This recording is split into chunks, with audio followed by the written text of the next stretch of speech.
देवघर वाले बाबा की बोल बम जय श्री बोल बम जय श्री बोल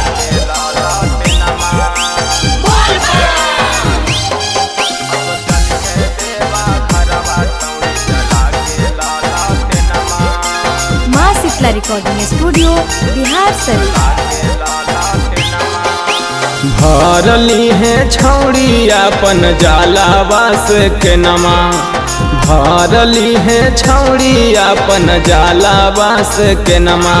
असो चलिए देवा घरवा छौड़ी जला के लाला टेनमा, असो चलिए देवा घरवा छौड़ी जला के लाला टेनमा।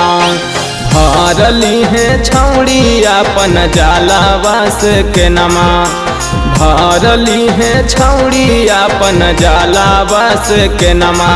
असो चलिए देवा घरवा छौड़ी जला के लाला टेनमा, असो चलिए देवा घरवा छौड़ी जला के लाला टेनमा।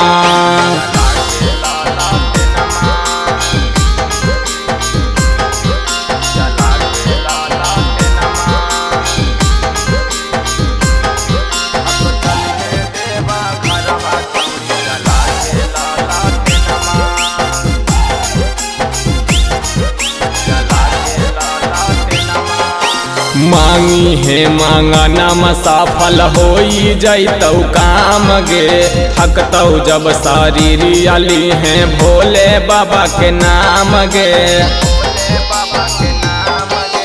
मांगी है मांगना सफल होई जैतौ काम गे, थकतौ जब शरीर अली है भोले बाबा के नाम गे।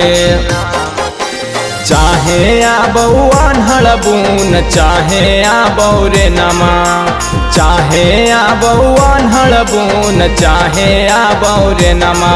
असो चलिए देवा घरवा छौड़ी जला के लाला टेनमा, असो चलिए देवा घरवा छौड़ी जला के लाला टेनमा।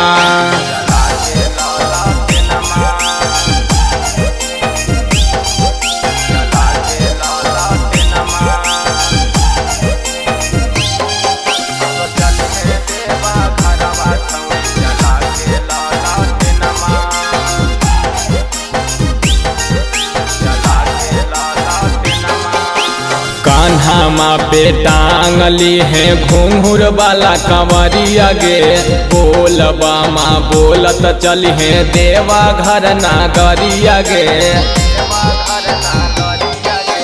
कान्हा पे टांगली है घुंघुर वाला कंवरिया गे, बोल बामा बोलत चलिए बाबा के नगरिया गे। कहौ अविनाश हम दुनु रहबै टोपट नमा, कहौ अविनाश हम दुनु रहबै टोपट नमा।